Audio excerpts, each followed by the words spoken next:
Hello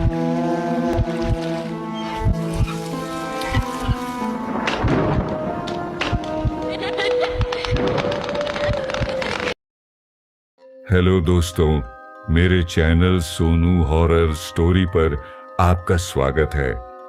मैं फिर से आपके लिए डरावनी कहानी और खौफनाक कहानी लेकर आया हूं। अगर मेरी वीडियो आपको अच्छी लगेगी तो लाइक कर दीजिए और आप चैनल पर नए हो तो सब्सक्राइब कर दीजिए। मेरी वीडियो आप कहां से देख रहे हैं, प्लीज कृपा करके आप कमेंट जरूर कीजिएगा। हर हर महादेव। चलिए बिना देर किए कहानी को शुरू करते हैं। आधी रात की सवारी, एक सच्ची लगने वाली डरावनी कहानी। मुंबई की रातें जितनी चकाचौंध से भरी होती हैं, उतनी ही रहस्यमयी भी। हर रात लाखों लोग सड़कों पर निकलते हैं, कोई सपनों के पीछे तो कोई खौफनाक कहानियों का हिस्सा बनने के लिए। अर्जुन, पेशे से टैक्सी ड्राइवर, उन चंद लोगों में से था जो रात भर सवारी ढूंढते ढूंढते शहर की हर गली, हर मोड़ से वाकिफ हो चुका था। उसे रात से डर नहीं लगता था। उस रात हवा में अजीब सी नमी थी। घड़ी रात के 1:30 पर थी। अर्जुन ने सोचा था अब घर लौट चलूं, जब उसने देखा सड़क के किनारे एक लड़की खड़ी थी। सफेद साड़ी, नंगे पैर और हाथ में एक छोटी थैली पकड़े। लड़की ने हाथ हिलाया। अर्जुन ने गाड़ी रोकी। कहाँ चलना है मैडम? अर्जुन ने पूछा, हल्की झिझक के साथ। मलाड वेस्ट, लड़की ने जवाब दिया। उसकी आवाज किसी खामोश सुरंग से आती प्रतीत हो रही थी, धीमी और गूंजती हुई। गाड़ी में अजीब सी ठंडक फैल गई थी। अर्जुन ने ड्राइविंग करते हुए आदतन रियर व्यू मिरर में झांका। लड़की सिर झुकाए बैठी थी, चेहरा ढका हुआ। उसकी सांसों की आवाज भी नहीं आ रही थी। रास्ते में पहली अजीब घटना हुई। अर्जुन ने देखा कि रोड पर जो स्ट्रीट लाइट्स थीं, वो जैसे उनकी टैक्सी के पास आते ही बुझती जा रही थीं। पहले एक, फिर दूसरी, फिर तीसरी। शायद बिजली का फॉल्ट होगा, उसने खुद को समझाया। लेकिन जब सड़क के किनारे के कुत्ते भी भौंकते भौंकते चुप हो गए, तो अर्जुन को हल्की घबराहट हुई। मैडम, कितनी देर लगेगी? अर्जुन ने बात करने की कोशिश की। उसने फिर आईने में देखा और इस बार लड़की गायब थी। उसने गाड़ी रोक दी और पीछे पलट कर देखा। लड़की वहीं बैठी थी, लेकिन अब उसका सिर सीधा था और उसकी आंखें सीधे अर्जुन की आंखों में झांक रही थीं, लाल चमकदार आंखें। अर्जुन का शरीर पसीने से भीग गया, गला सूखने लगा। उसने बिना कुछ बोले फिर से गाड़ी स्टार्ट कर दी। लेकिन अजीब चीजें अभी खत्म नहीं हुई थीं। गाड़ी का मीटर अपने आप तेजी से चलने लगा। 50, 100, 500 रुपए, 1000 रुपए। भैया, थोड़ी देर में दाहिने मुड़िए, लड़की ने फिर से कहा। अब की बार उसकी आवाज और भी डरावनी थी, जैसे 2-3 लोग एक साथ बोल रहे हों।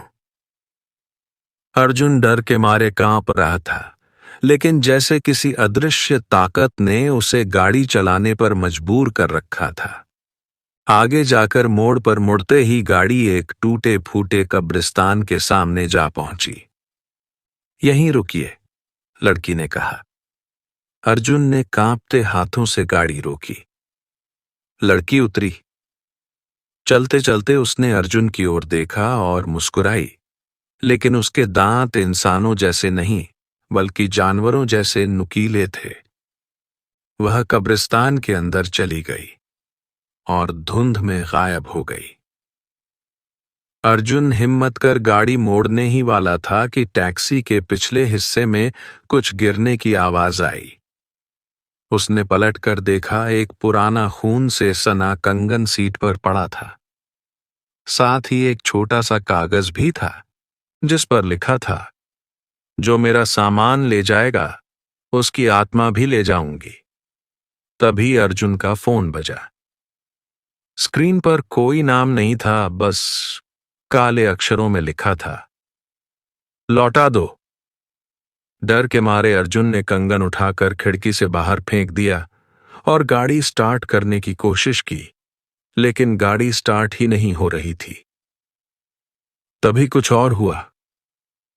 पीछे से किसी ने उसकी गर्दन पर हाथ रखा।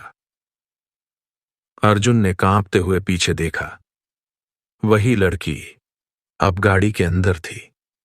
उसका चेहरा झुलसा हुआ था, आंखों से खून बह रहा था और पूरा शरीर जलने के निशानों से भरा था। मेरा कंगन, उसने गुर्राते हुए कहा। अर्जुन ने गाड़ी का दरवाजा खोला और दौड़ लगा दी। वह गिरते पड़ते सड़क तक पहुंचा, लेकिन टैक्सी की हेडलाइट्स में देखा वही लड़की कुछ मीटर दूर खड़ी उसे घूर रही थी। अर्जुन ने इधर उधर देखा, कोई नहीं था। न कोई गाड़ी, न कोई दुकान, न कोई आवाज। वह तेजी से दौड़ने लगा। कुछ दूर भागने के बाद उसे एक चाय की दुकान दिखाई दी जहां कुछ लोग बैठे थे। हांफते हुए वह वहां पहुंचा और सब कुछ बताया। चाय वाला बुजुर्ग बोला, तू भी फंस गया बेटा, ये वही है, वर्षा। कौन वर्षा? अर्जुन ने पूछा। बुजुर्ग ने बताया, वर्षा एक लड़की थी जो कई साल पहले उसी रास्ते से एक टैक्सी में लौट रही थी। ड्राइवर ने उसके साथ बुरा करने की कोशिश की थी और बचने के चक्कर में वर्षा की गाड़ी पलट गई थी। वहीं उसकी जलकर मौत हो गई थी। तब से उसकी आत्मा आधी रात को सवारी ढूंढती है, कंगन लेकर वापस बुलाती है, और जो भी उसे इग्नोर करता है वह कभी वापस नहीं आता। अर्जुन के रोंगटे खड़े हो गए। वह चाय वाले के साथ वहीं बैठा रहा जब तक सुबह नहीं हो गई। सुबह होने पर वह वापस अपनी टैक्सी तक गया, लेकिन गाड़ी वहां नहीं थी। बस सड़क पर एक खून से सना कंगन पड़ा था। उस दिन के बाद अर्जुन ने टैक्सी चलाना छोड़ दिया। कहते हैं, आज भी उस रास्ते से कोई टैक्सी रात 1:30 बजे गुजरती है तो एक लड़की सफेद साड़ी में हाथ हिलाती दिखाई देती है। अगर सवारी नहीं दी तो वो खुद सवारी बन जाती है।